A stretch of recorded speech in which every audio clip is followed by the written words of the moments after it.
Broadcasting from the business capital of the world, this is the Podcast Business News Network. All right, everybody, welcome back. And I am joined by the one and only Miss Laura Fluke. Hi, Laura. Hey there, how are you? Terrific. Before we get started, because I know you had a very important weekend, can you tell me about the Quiet Room and just kind of refresh people on what you do? Absolutely. Yeah, thank you so much. And thank you to those who've been listening along the way. And just wanted to say I appreciate you and the listeners and viewers, I suppose, in some level. But yeah, I am Laura Fluke, and I do this really cool blend of manual therapy.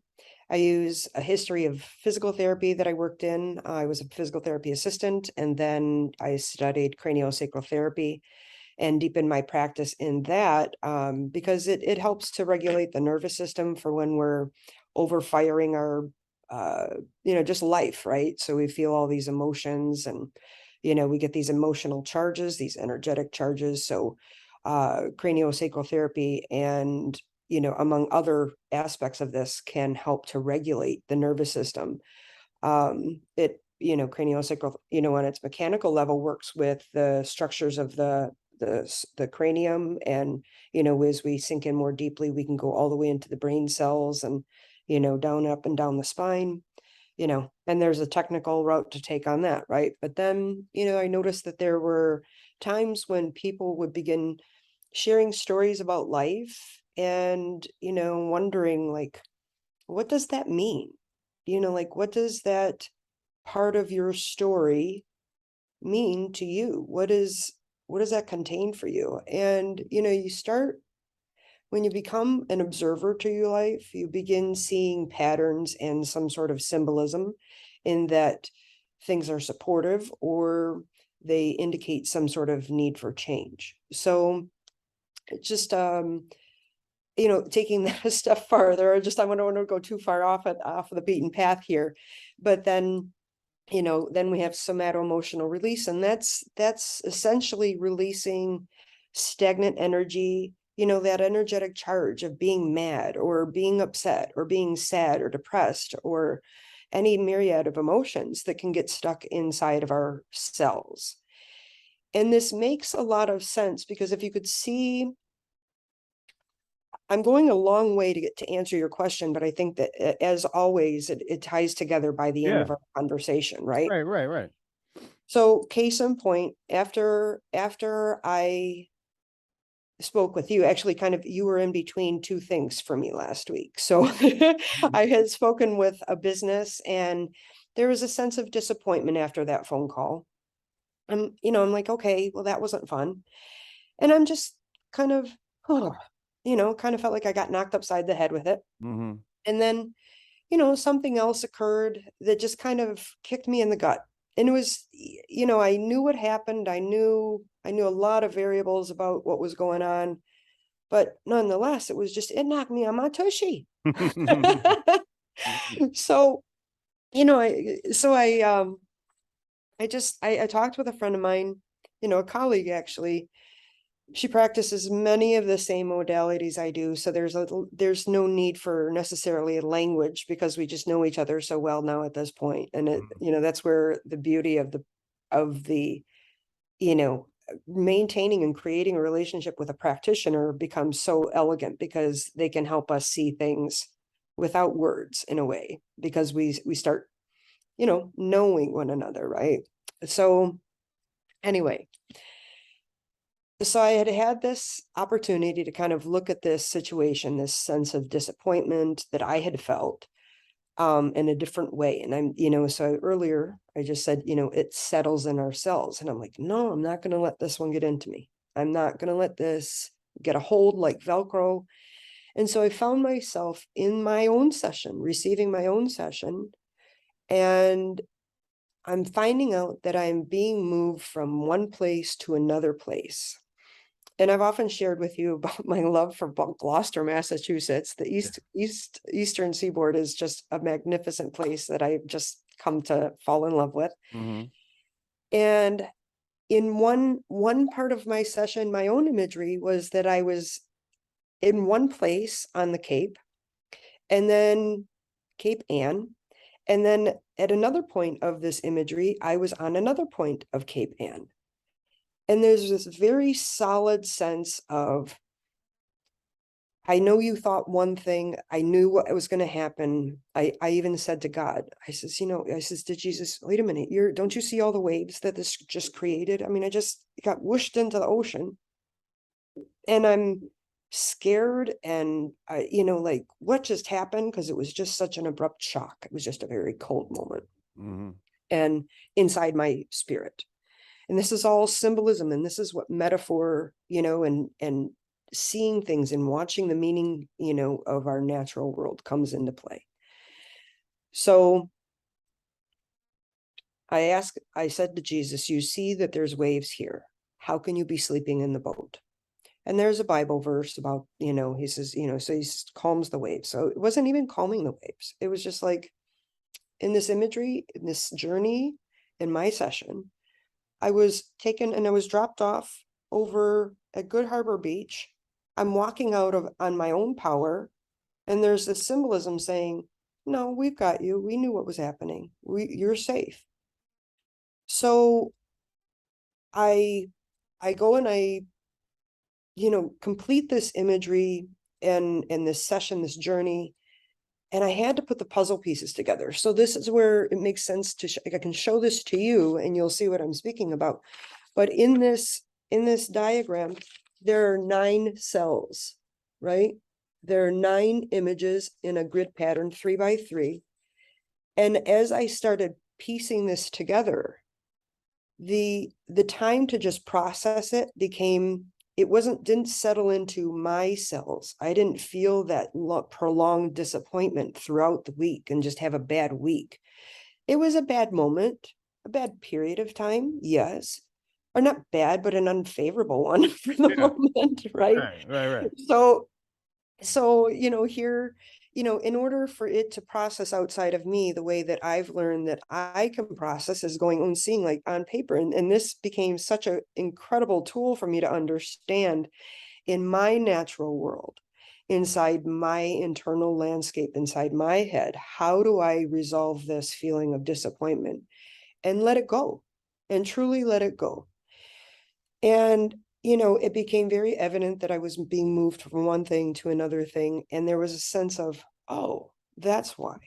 And oh, you were protected here and everything like that. So this is where the aspect of my work, or, aspects of what I do. So there's somato-emotional release. And then there's this aspect of dialoguing and saying, okay, you're standing on the beach. What does that mean to you? And I could tell you, well, standing on the beach where I was in that moment, I was very near a rock that I had a very sacred ceremony that was intimate to me that day, and in the natural.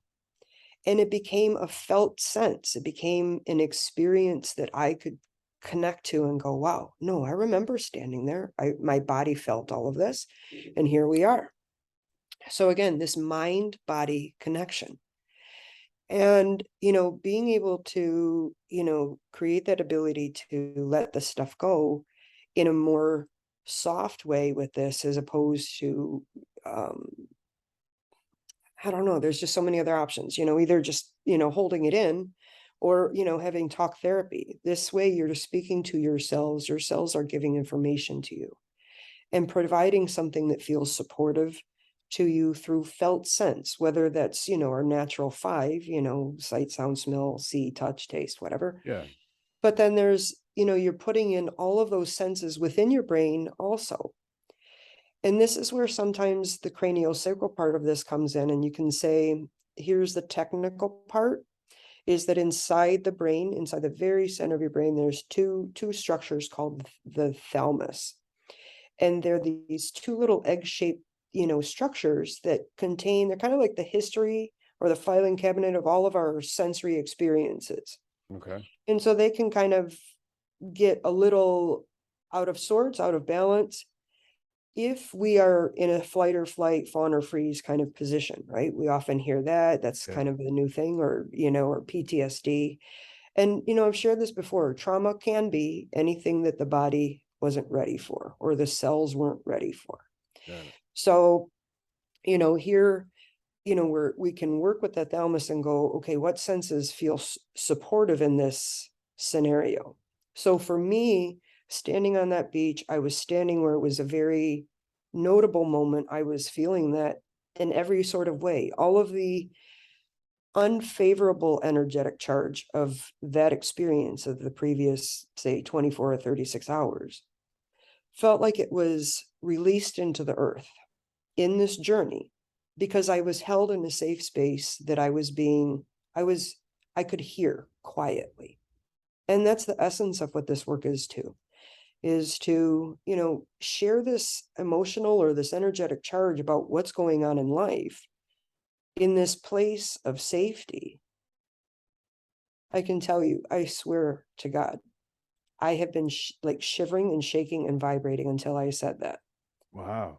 And in this place of safety, I mean, I'm totally still now. So in this place of safety, you have this opportunity to just say, this is what was going on. And the person who is connecting with you, your clinician, the practitioner is saying, okay, what are you noticing there? And there may be a significant point in this story you're sharing, or that segment, right? And it may be making a lot of sense as to, oh, okay, wait, now that's why, now I've started shivering again, like I'm just vibrating again. So it's different now. In our session, we would call that a still point. There was something very significant about that moment. So in that moment, then I would be saying to a person, what do you notice right now? Well, I noticed that my left arm has this sense, or does this. Oh, okay. Well, what's that mean to you? So the farther and the deeper we go into this, and the more curious a client becomes, we can say, what does, is there something going on with, a female in your life, or you can hear it in their story that they're sharing? Mhm. And, I've shared in previous conversations that, we've got, we have energy running through our body at all times. There's the right side is considered the masculine side of our body. The left side is considered the feminine side. So when we start hearing these bits and pieces of how this connects and this connects and this connects, it creates a story that explains why you're going through something, or how can you reorganize. I can tell you that in this photo, this is not the final product. I'm going to be cutting them out, and I'm going to have to go and piece them together. They're not the final product. So this is the same way that we approach a session, is going, I have all these pieces. What do all these pieces in my head mean, and how do they connect, and how can I reorganize or resequence them so that they make a heck of a lot more logical sense as to why I even printed them out. Right. So this becomes, again, a sense of metaphor or symbolism, where what does that mean to you? How does that support you? How do those little blips, those cells of your little snapshots of what went on, Mm-hmm. and then how does it connect to your body? So circling around to, this weekend, I, there must be something about October being apples. And, this weekend I had this, oh my God, this most amazing, amazing weekend, spending it with one of my best friends, with just a group of people that I used to do Croatian folklore dancing back in the day. And we had this special event this weekend, and I got an opportunity to watch a small little performance. And then we had dinner, and then there was this opportunity to dance these kolos, which kolo is like the same way that Polish people have polka, Yeah. Croatians dance kolo. Okay. Okay. So it's just, I don't know. I mean, it was such a core memory. And again, meaning, what does all this stuff mean to you? I'm sitting there, and the first time the music, I heard, like the dance music part of this, my legs start moving, and I'm trying to eat, and I'm getting this lump in my throat, and I'm like, what's going on here?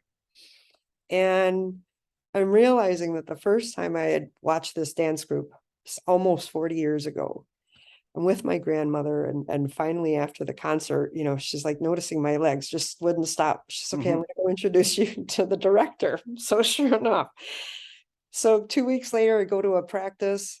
I think within two dances, he's like, all right, come on, let's go. Got to come in. Mhm. And honest to God, Casey, it was just one of the most meaningful periods of my life because there was just this deep, deep connection to this Croatian community, to my grandmother, to just all of this stuff. There was just so much meaning.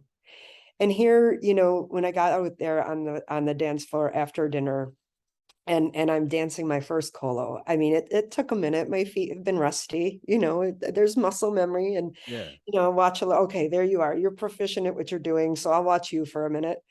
And soon enough, it would became the most beautiful and elegant moment. I'm watching, one of the original group and I were dancing next to each other. And our legs are moving in synchronicity. And just, everything was fluid. Mhm. And it's this beautiful, like, holy cow, that worked. And it became so meaningful and so nourishing. Again, if for those who may be listening along, you'll keep hearing me say, find those experiences that are nurturing, that are nourishing. This is the type of stuff. When we bring this into our body, that we're able to, create that sense of connection and to self, help create support from within. So here I am with my best friend this weekend. And, she recently lost her father. And we go to an apple orchard or, like a cider mill, and we get these, oh my God, these yummy donuts. Oh my God, they were warm, these cinnamon sugar donuts, and they're warm and everything. And, during our afternoon, she's had, we've, just been speaking, as friends. This is my friend of 40 years or so. And, she's just sharing, some stories about, her father's end of life and, some experiences with that were, end of life stage is heavy. We'll just leave it there. So, I'm listening to her as my friend, and, we go, and now we've, moved on to our next thing, which was the cider mill. And, we're having these donuts, which were so cotton picking yummy. Oh my God, they were awesome. And we get into the car and we're getting ready to leave. And who should call but my daughter, with whom my best friend shares the same date of birth. And it was actually there's just so many cute stories. So here we are, we're sitting in the car, my daughter calls, she shares this story, and it just kind of ended up, we chatted about it, and my friend starts showing me some photos. And with those photos, there's a red cardinal out here, ancestors, loved ones, cardinals.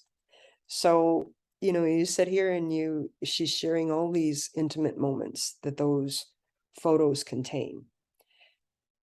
She looks at these photos and she knows the background story to some of the photos, but all as it captures is just this one little frame, and everybody's smiling, not yet knowing what's going on behind. Mhm.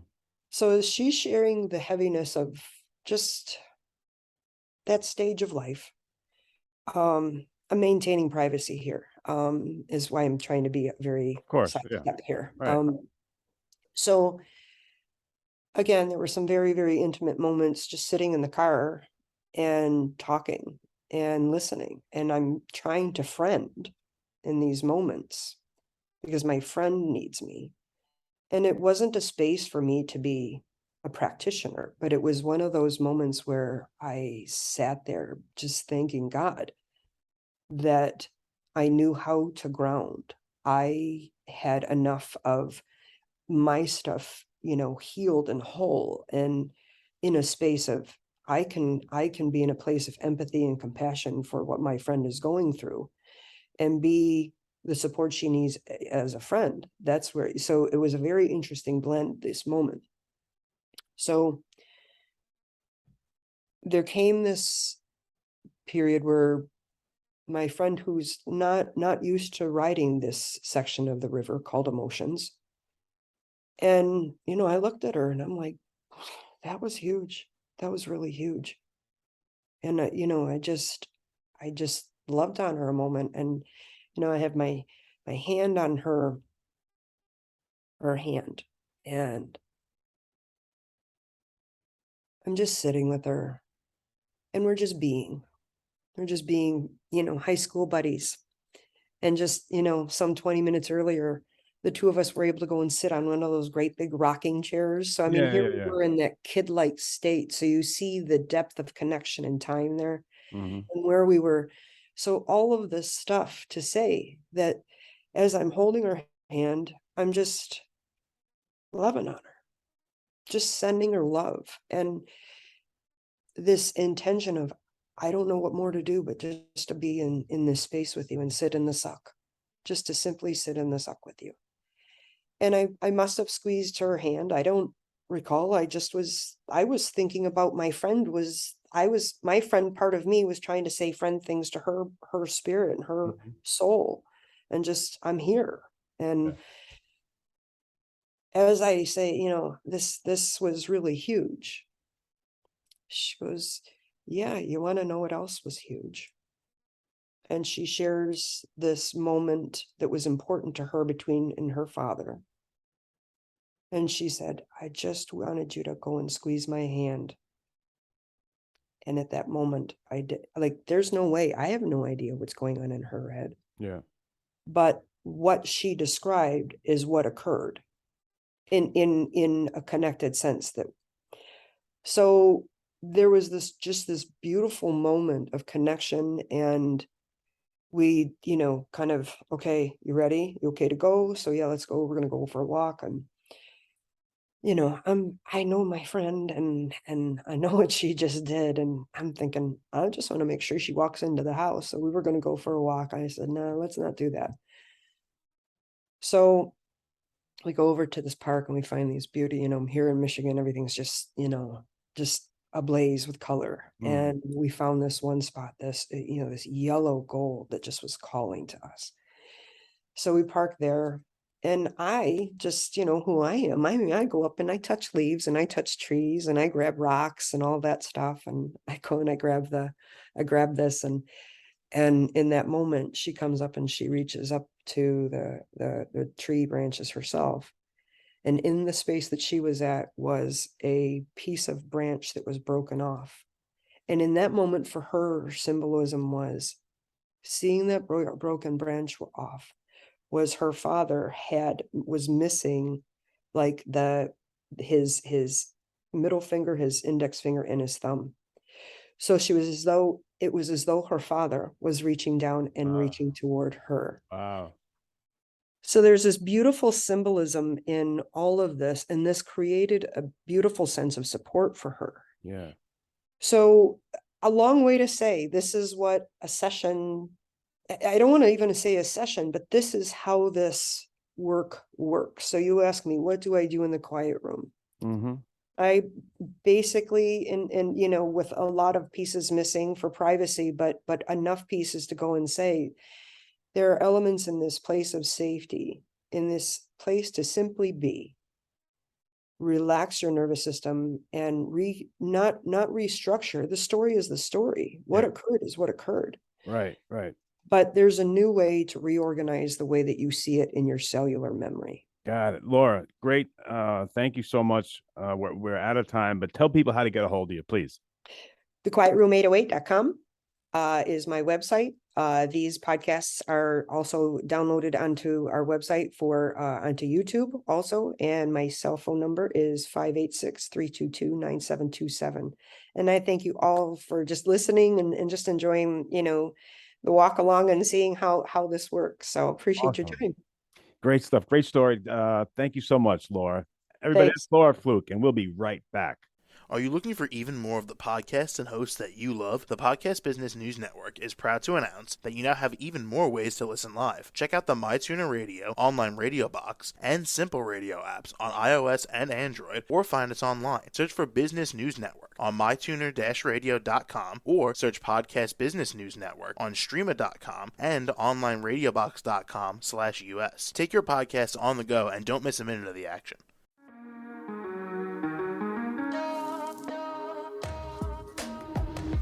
Broadcasting from the business capital of the world, this is the Podcast Business News Network. For nearly 2,000 severely injured veterans, everyday life has become filled with barriers.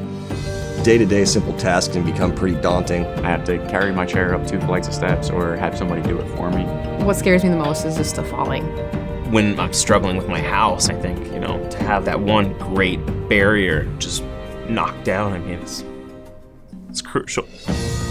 Home for Our Troops is a wonderful nonprofit that builds a Mortgage-free, fully adaptive, handicap-accessible house. And there's no catch. It'll be our very first home that we've ever owned. This is a game changer. This is where your life begins again. We need you to join us in completing this important mission. Please visit hfotusa.org and help build homes and rebuild lives. Because of you, everything's going to be okay.